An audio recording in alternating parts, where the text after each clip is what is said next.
Hello everyone, good morning. সুপ্ৰভাত সকলোকে স্বাগতম জনাইছো মোৰ আন এটা ভিডিঅ'লে। কি খবৰ আপোনালোকৰ? আশা কৰিছো সকলো ভালে আছে আৰু মই ভালে আছো। দিনত কিবা অলপ ব্যস্ত থকা গ'ল কিবা কামত, সেইকাৰণে টাইম নহ'ল। এতিয়া আহি আছো টিলিঙা মন্দিৰ।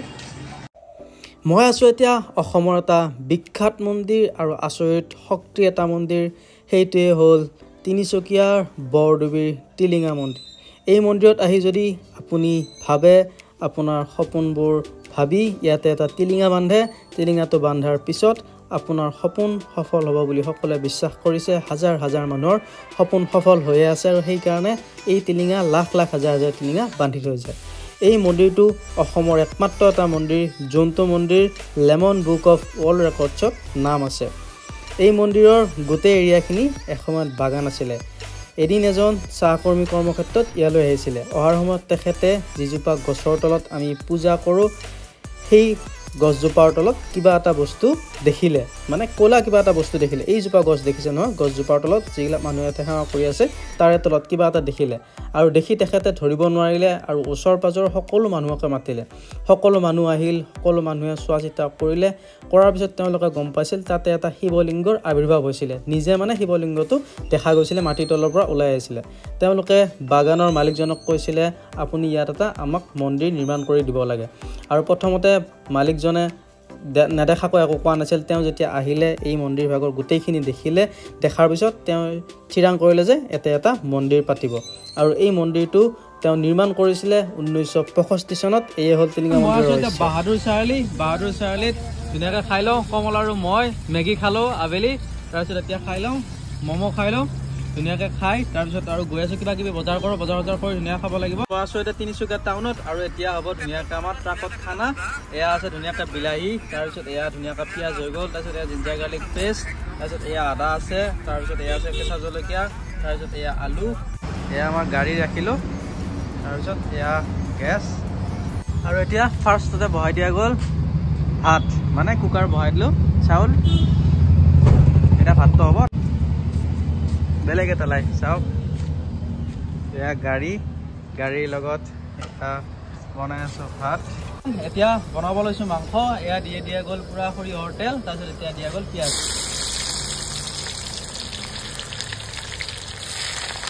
এতিয়া পিঁয়াজ কেঁচা জলকীয়া ধুনীয়াকৈ কাটিছে, তাৰপিছত কাটি ধুনীয়াকৈ দিয়া গ'ল কেঁচা জলকীয়া, পিঁয়াজ, তেল, পিঁয়াজ।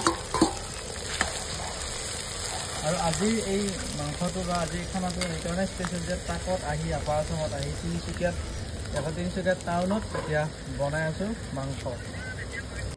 হেল্ল' ব্ৰান, এইখিনি আমাৰ চিকেনখিনি আৰু এইখিনি দিয়া যাব এতিয়া চিকেনখিনি ধুনীয়াকৈ। এয়া পিঁয়াজ গৰম হ'ল একদম পুৰা, অলপমান ধুনীয়া কালাৰ আহিছে। এতিয়া দি দিয়া হ'ল চিকেনখিনি। ব্ৰান এতিয়া দিয়া গ'ল আলু বিলাহী, ধুনীয়াকৈ বিলাহী দিয়া হৈ গ'ল, কিবা সকলো দিয়া হৈ গ'ল। এতিয়া দিয়া হ'ল মছলা, গোটেইখিনি মছলা মানে এটা গিলাচত ধুনীয়াকৈ লৈ লৈছোঁ, পানী দি লৈছোঁ ধুনীয়াকৈ দি পেলাই এতিয়া দি দিলোঁ ধুনীয়াকৈ মছলা দি দিলে। তাৰপিছত এয়া বিলাহী চাওক, বিলাহীৰ কালাৰ ধুনীয়া আহিছে, মানে আলুৰ কালাৰো ধুনীয়া আহিছে আৰু গোটেইখিনি অলপ পাৰফেক্ট হৈছে।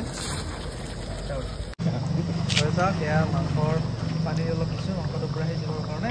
মাংস এতিয়া পূৰা দেশী ষ্টাইলত সিজি আছে। আৰু এয়া বিলাহী আৰু চাওক আলুটো অলপ ভাঙি যাব ধৰিছে।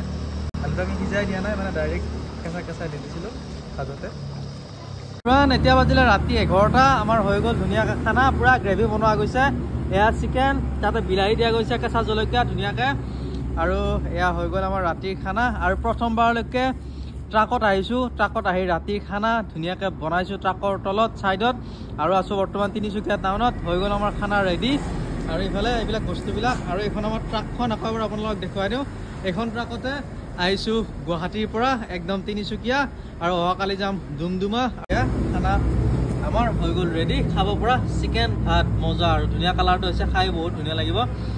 আপোনালোকে চাব ভিডিঅ'টো, চাই আপোনালোকৰ বহুত বেছি ভাল লাগিব। ট্ৰাক জাৰ্ণিত কেনেকুৱা ধৰণে খোৱা যায় আপোনালোকে চাব ভিডিঅ'টো, চালে গম পাব। ট্ৰাক জাৰ্ণি এটা কৰি আছোঁ পৰহিৰ পৰা, আৰু যোৱাকালি ব্লগ এটা আপলোড দিছিলোঁ, আপোনালোকে চাইছে, ভাল পাইছে, থেংক ইউ ছ' মাছ। এইটো ব্লগো আপোনালোকে ভাল পোৱা বুলি আশা ৰাখিলোঁ।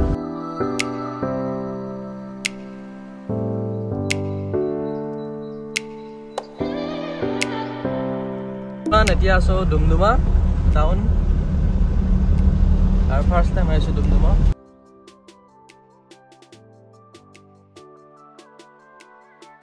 ইয়াৰ মাজৰ ডুমডুমা ৰাস্তাবিলাক ইমান ঠিক নহয় বাৰু মাজৰখিনি টাউনৰ মাজৰখিনি বাকীখিনি ভালেই পাইছোঁ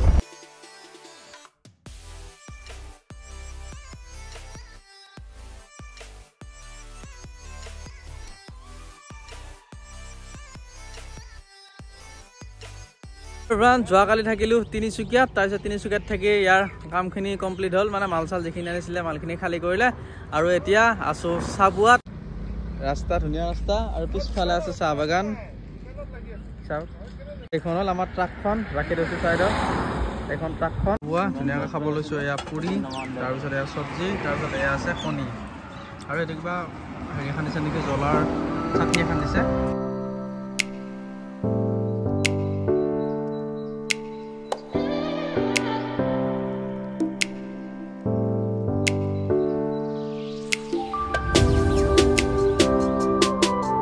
ওকে মই আছোঁ এতিয়া খোৱাং বেতনী ইয়াতে ধুনীয়াকৈ ইয়ে অহাৰ লগে লগে তামোল খাই নেকি সুধিছে তামোল দি আছে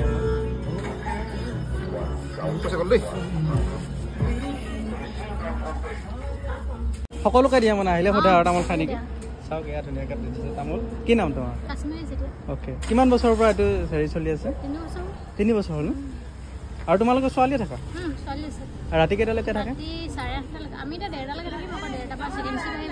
অ'কে এইখিনি খোৱাং বেতনী কয় ন তামোলখন খাব পাৰে আৰু চাওক লৈ ল'লোঁ এখন তামোল আৰু চাওক কি নাম তোমাৰ অ'কে বাইকতো দিয়ে নে অকল কাৰোকে দিয়া সকলোকে দিয়া ন ইয়াতে যোনা তেল ভৰাব সকলোকে দিয়ে তোমাৰ নামটো কি অ'কে লৈ ল'লোঁ ধুনীয়াকৈ এয়া খোৱাং বেতনীত থকা যোনটো তেল ডিপু আছে তাৰ পৰা লৈ ল'লোঁ ধুনীয়াকৈ তামোল তাৰপিছত এয়া ৰেডি কৰিয়ে থৈছে তামোলবিলাক ইয়াতে ৰেডি কৰি থওঁ মই তামোলখিনি এবাৰ দেখুৱাই থওঁ কেনেকৈ থৈ দিয়ে আৰু এয়া একদম বুঢ়া বুঢ়া তামোল তামোল পান মছলা তাৰপিছত আৰু চাওক এইটো আদমৰ অভিযোগ দেখিছে নাই কেনেকুৱা আল্টিমেট বনাইছে আৰু এইটো বস্তু ভাল লাগিলে আপোনালোকে যদি খোৱাং আহে কেতিয়াবা বেতনীত ইয়াতে এটা তেল ডিপু আছে একদম লাষ্টত আৰু ইয়াতে আপোনালোকে সোমালে ধুনীয়াকৈ তামোল খাই যাব পাৰিব এখন তোমাৰ নামটো কি নমস্কাৰ মোৰ নাম নীলাক্ষী বৰুৱা কিমান বছৰ হ'ল ইয়াতে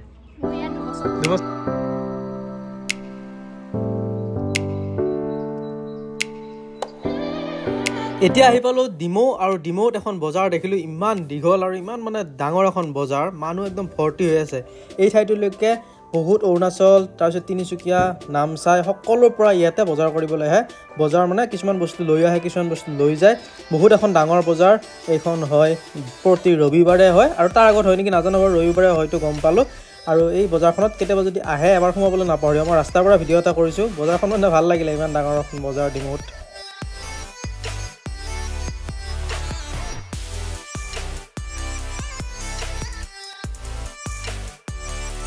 মই আছোঁ এতিয়া ৰূপহীমুখ তাৰপিছত আমি আহিলোঁ তিনিচুকীয়াৰ পৰা এয়া ধুনীয়াকৈ মাছ বনাইছে বিলাহী দি তাৰপিছত ধনিয়া চনিয়া দিছে ধুনীয়াকৈ তাৰপিছত এয়া আছে পাপৰ তাৰপিছত এখন চব্জি আছে এখন ভাজি আৰু এয়া কমল চাওক এয়া আমাৰ খানা দুপৰীয়াৰ খানা বঢ়িয়াকৈ এতিয়া পাই গ'লোঁ বোকাখাট চাওক এয়া বোকাখাটত ভিৰ হাতত পেৰাই দেখিছে নহয় মই জুম কৰি দিছোঁ আৰু এতিয়া মই আছোঁ হালধিবাৰী বুঢ়ীমাৰ মন্দিৰ আৰু এটা এবাৰ সেৱা কৰি যাওঁ আৰু আগতে এইটো মন্দিৰত আহি পোৱা নাই কাজিৰঙাৰ মাজতে মন্দিৰটো আৰু চাওক পুৰা ঠাণ্ডা দিছে বতৰটো ঠাণ্ডা আৰু মই আছোঁ এতিয়া হালধিবাৰী বুঢ়ীমাৰ মন্দিৰ আৰু আপোনালোকে চাগে কাজিৰঙা হৈ আহোঁতে দেখিছে সকলোৱে আপাৰাচত যাওঁতে সকলোৱে এই যোনটো হালধিবাৰী বুঢ়ীমাৰ মন্দিৰ দেখিছে আৰু মন্দিৰটো এবাৰ দেখুৱাই দিওঁ আপোনালোক আৰু দেখি আপোনালোকৰ বহুত বেছি মনটো শান্তি পাব এইটো হ'ল গোলাঘাট জিলাৰ হালধিবাৰী বুঢ়ীমাৰ মন্দিৰ 1962 চনতে এই মন্দিৰটো আধুনিকৰণ কৰা হয় আধুনিকৰণ কৰাৰ পিছত এই মূৰ্তিবোৰ নতুনকৈ স্থাপিত কৰা হয় তেতিয়াৰ পৰা ইয়াত অগণন ভক্ত আহে প্ৰায়বিলাক ভক্তয়ে প্ৰমাণ পায় ইয়াত যদি সেৱা লৈ যায় শুদ্ধ অন্তৰে তেওঁলোকৰ সপোন পূৰ্ণ হয় বা সপোন সফল হয় বুলি সকলোৱে বিশ্বাস কৰে ইয়াত বুঢ়ী মহিলা এগৰাকীয়ে ভিক্ষাৰীৰ ৰূপত ঘূৰি ফুৰিছিল চকামকাকৈ বহু মানুহে দেখিছিল সেইকাৰণে এই মন্দিৰটোৰ নাম বুঢ়ীমাই মন্দিৰ হ'ল এই মন্দিৰটোত দেৱী দুৰ্গাৰ প্ৰতিমূৰ্তি লগতে ভগৱান গণেশ বিষ্ণু হনুমানৰ লগতে বিভিন্ন দেৱ দেৱীৰ প্ৰতিমূৰ্তি আছে আৰু এই হালধিবাৰী মন্দিৰত যদি কোনোৱে সেৱা নকৰাকৈ যায় তেতিয়াহ'লে তেওঁৰ অঘটন বা তেওঁৰ যিকোনো এটা অন্যায় বা অনিষ্ট হোৱাটো নিশ্চিত আৰু এতিয়া বাজিলে ৰাতি প্ৰায় 12টা আৰু এতিয়াও যথেষ্ট মানুহে ইয়াতে সেৱা লৈ আছে সকলো মানুহ গাড়ী ৰাখি এটা নহয় এটা সেৱা লৈ গৈছে আৰু এইটো এটা আচৰিত মন্দিৰ মানে যেতিয়া হ'লেও আপোনালোকে ৰাতি 12টা 1টা 2টা 3টা যেতিয়া হ'লেও আপোনালোকে এটা ভক্ত দেখিবই এতিয়া মন্দিৰটো বন্ধ আছে কিন্তু সকলোৱে বাহিৰৰ পৰা সেৱা কৰিছে সকলোৰে বিশ্বাস যাতে তেওঁৰ যাত্ৰাটো সুকলমে হওক ধুনীয়াকৈ হওক এতিয়া আহোঁ এই শিলটোৰ কথা এই শিলটোৰ পৰা অবিৰতভাৱে পানী ওলাই থাকে এই পানীৰ উৎস কিন্তু এতিয়ালৈকে কোনো উদ্ঘাটন কৰিব পৰা নাই এই শিলটো 80 ফুটলৈকে খান্দিও লৰাব পৰা নাছিল আৰু ফলত আজি একে স্থানতে পূৰ্বৰ দৰে আছে এই শিলটো ৰাস্তাৰ মাজতে বুলি ক'ব পাৰি আৰু এটো এটা আচৰিত কথা বুঢ়ীমাই মন্দিৰ হালধিবাৰীৰ লৈ ললো এটা সেৱা আৰু সকলো মনৰ সপোন ভাবি আৰু এতিয়া যাম ঘৰলৈ বুলি আৰু আপোনালোকেও আহিলে এটা সেৱা নকৰাকৈ নাযাব হালধিবাৰী বুঢ়ীমাই মন্দিৰ হেল্ল' ব্ৰান এতিয়া আহি আছো কাজিৰঙাৰ মাজে মাজে এতিয়া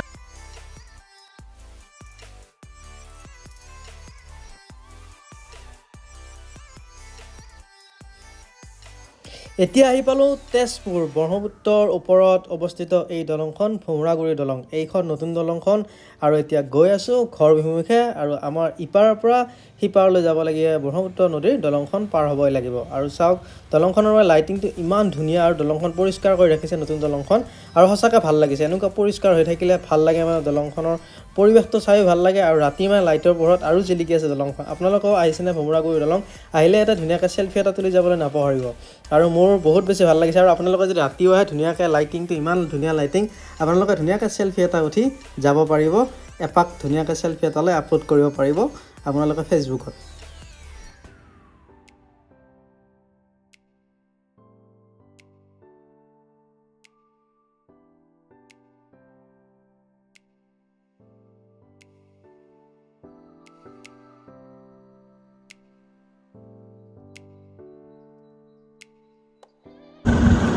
হেল্ল' এভৰিৱান মই আছো এতিয়া কলীয়া ভোমৰা দলং তেজপুৰত আৰু একদম পুৰা ঠাণ্ডা বতাহ আহি আছে আৰু ভালো লাগিছে আৰু মানে তেজপুৰৰ যোনখন কলীয়া ভোমৰা দলং আছে এইটো লাইটিংটো খুব ধুনীয়া এটা ফটো ল'বৰ কাৰণে সেলফি ল'বৰ কাৰণে খুব ধুনীয়া মানে আহিলো আহি পেলাই আমি পালো এতিয়া কলীয়া ভোমৰা দলং ইয়াৰ পিছত অলপমান তেজপুৰৰ পাৰ হৈ পেলাই মেডিকেল কলেজৰ ওচৰত কিছু সময় তাতে ৰেষ্ট লৈ পেলাই গৈ থাকিম আৰু চাওক এখন ট্ৰাকতে আমি 3 দিন জাৰ্ণি কৰিলো আজি 3 দিন জাৰ্ণি হ'ব আৰু খুবেই ভাল লাগিলে ট্ৰাক জাৰ্ণি বুলি ক'লে খুব এটা ইণ্টাৰেষ্টিং ট্ৰাক জাৰ্ণি আৰু আপোনালোকৰ যদি ট্ৰাক জাৰ্ণি কৰা নাই কেতিয়াবা কৰিব ৰাতি আহি মানে বহুত মজা লাগে গোটেই ৰাস্তাটো চুনচান হৈ থাকে আৰু ধুনীয়া 3 দিন ট্ৰাকত ট্ৰেভেল কৰি এতিয়া পালো চিপাঝাৰ অলপ পিছতে পাম ঘৰ আৰু ধুনীয়া লাগিলে ট্ৰাক জাৰ্ণিটো আৰু প্ৰথমবাৰ কৰিলো কমলৰ লগত ট্ৰাক জাৰ্ণি আৰু এই যিকেইদিন থাকিলো 3-4 দিন থাকিলো কমলে ধুনীয়াকৈ মোৰ গোটেইখিনি খৰচা কমলে দিছে আৰু কমলৰ লগত গ'লেও গৈ বহুত বেছি ভাল লাগিলে মানে এনেকৈ ট্ৰেভেল কৰি পোৱা নাছিলো ট্ৰাকত ট্ৰেভেল ৰাতি ধুনীয়া লাগিছে তাৰপিছত আৰু গোটেই দিনৰ পৰিৱেশটো ধুনীয়া ট্ৰাকৰ পৰা ধুনীয়া ভিউ আৰু কমল কেনেকুৱা লাগিল ইবাৰো যাই থাকে ইয়াক আনি সুধিছো কেনেকুৱা লাগিল বুলি ক'লে